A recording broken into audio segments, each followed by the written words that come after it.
Hey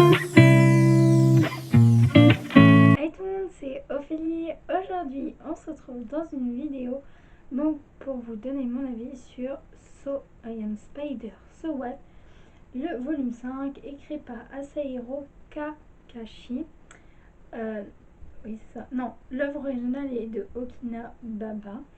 Alors, je vais juste vous prévenir avant de vous donner mon avis sur ce tome que si vous entendez du bruit ou si vous entendez ou si vous voyez juste mon regard juste faire des petits coups d'œil, simplement parce que en fait j'ai un nouveau chat, un tout petit bébé chat, et que du coup voilà, je fais un peu attention à lui et il risque de miauler un peu ou de ronronner, donc si vous l'entendez c'est vraiment pas grave, mais voilà, c'était juste pour vous prévenir que vous ne soyez pas surpris. Donc voilà, et il risque aussi de jouer, donc ça risque de faire du bruit, mais voilà. Concentrons-nous sur le principal, mon avis sur So I Am Spider, So What, le volume 5. Alors dans le 5, on suit du coup la suite du tome 4, donc juste l'araignée qui veut combattre le dragon de feu. Et du coup, en fait, j'ai trouvé que ce tome 5 était un peu lent. Alors peut-être que c'était moi, j'étais pas vraiment dans le bon mood pour lire cette histoire, mais j'ai trouvé que c'était vraiment trop long. En fait, ce que j'avais beaucoup aimé dans les précédents tomes, il me semble, à mon avis de maintenant, c'est qu'en fait il avait un peu genre du mystère. On essayait en fait tout au long du livre d'essayer de nous faire découvrir pourquoi elle se trouverait l'araignée. Je suis toujours piquée par cette curiosité de qu'est-ce qu'elle fait là, qui l'a emmenée, où est-elle, est-ce qu'elle est dans un monde virtuel ou dans un monde parallèle. Mais j'ai trouvé vraiment ça hyper long. On n'a pas pas de flashback, mais pas d'intro, mais de petits détails qui pourraient nous emmener à quelque chose de plus gros, pour savoir qu'est-ce qu'elle fait là, c'est notre petite araignée.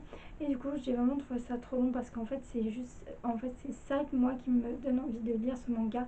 C'est pas du tout les combats, même si l'araignée est vraiment très sympathique. C'est vraiment un personnage que j'aime bien. Mais voilà, les scènes de combat et tout, même je sais que c'est un shonen et que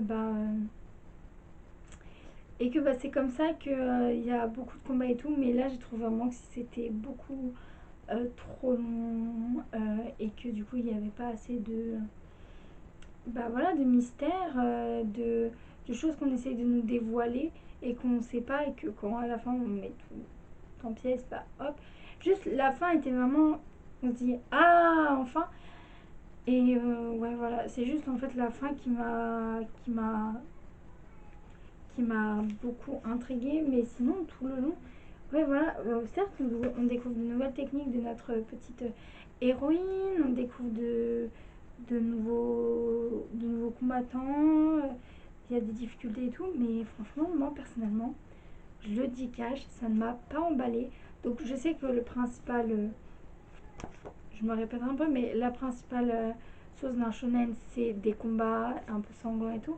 Mais je trouve qu'il y a une façon de présenter les choses et que les combats auraient pu être mélangés un peu à de la découverte ou alors à des passages, vous savez, pardon, je vous avais dit que dans certains tomes, à la fin, on avait la petite avis d'une sorte de salamandre assez grande, et en fait voilà, ça aurait pu pimper avec ça si on aurait fait des petits passages d'elle.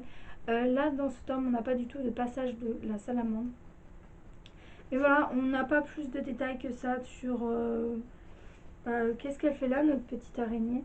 Voilà, c'est vraiment centré sur le combat du dracon de feu et du bataillon d'aiguilles, je vais parler d'anguilles, voilà, d'anguilles. Et ensuite, on a un autre combat qui arrive un peu plus loin. Avec. Donc là aussi, il y avait. À la fin, en fait, c'est vraiment la fin, moi, qui m'a beaucoup entraînée. Parce que du coup, on va découvrir la maman de notre petite araignée. La maman, entre guillemets, dans cet univers. Ainsi qu'un personnage à la toute fin, genre les dernières pages. On va découvrir un personnage qui va s'intéresser à notre petite araignée. Et ça m'a beaucoup intriguée. Mais ouais, la plupart du manga plutôt, je me suis assez ennuyée. Les combats, certes, ils étaient bien, mais moi, ce que j'attendais plus sur ce manga, c'était voilà, la découverte de ce que fait notre araignée ici. Donc vraiment, si dans les 4 derniers tomes, l'histoire vous a plu, surtout pour le combat entre les créatures, voir comment elles étaient représentées, de suivre notre petite araignée qui est toujours fidèle à elle-même. Franchement, ce tome 5, je pense pas qu'il vous décevra. Mais par contre, si, comme moi, c'est plus l'intrigue, savoir où elle est, notre petite araignée, qu'est-ce qui va... Pourquoi elle est là et si elle va réussir à s'en sortir, on n'a pas trop de comment d'informations sur ce sujet-là. Donc peut-être c'est juste un pass, entre guillemets, un moment, un tome 100 pour moi. Je sais pas, mais vraiment, voilà, ça m'a un peu déçu. Mais je pense réessayer le 6, essayer plutôt le 6 parce que, bah, voilà, pour savoir si c'est juste un tome 100 ou si vraiment cette série n'est plus faite pour moi. Donc voilà, on a toujours une très belle couverture. J'aime vraiment cette couverture, je la trouve un peu vintage, dans le sens où en fait on a juste un carré de couleurs et après on a des traits blancs. J'aime beaucoup l'héroïne aussi qui est au milieu, qui, bah, ouais, qui peps un peu ce manga, cette couverture plutôt. Et voilà, on a toujours une très belle quatrième de couverture. J'adore vraiment les quatrièmes de couverture chez les éditions Pika, que ce soit Pika ou Nobi Nobi. Je trouve qu'ils font vraiment de très très belles quatrièmes de couverture. Et celle-là ne dérobe pas à la règle. On a aussi, bah, comme vous pouvez le voir, je ne sais pas si vous allez très bien le voir à la caméra, mais on a voilà des trucs, des petits, les mots importants en rose. Donc voilà, donc franchement, si cette série, vous l'aimez beaucoup, comme d'habitude, pour ses combats, franchement, foncez, parce que elle est vraiment bien pour ses combats. Mais moi, c'est pas vraiment la chose qui m'a le plus intriguée quand j'ai commencé la série. Donc voilà, donc n'hésitez pas à continuer si vous aimez beaucoup ça, mais personnellement, je vais essayer de continuer la série, mais on verra bien. Donc voilà, donc si cette série vous plaît, que vous voulez lire le tome 5, je vous mets tous les liens en barre d'infos, les Amazon, je vous mets aussi le résumé, les informations importantes à savoir sur ce livre.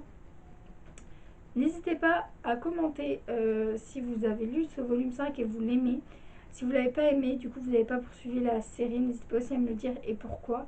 N'hésitez pas à partager si cette vidéo vous a plu, à vous abonner à la chaîne et moi je vous dis à bientôt pour une nouvelle vidéo.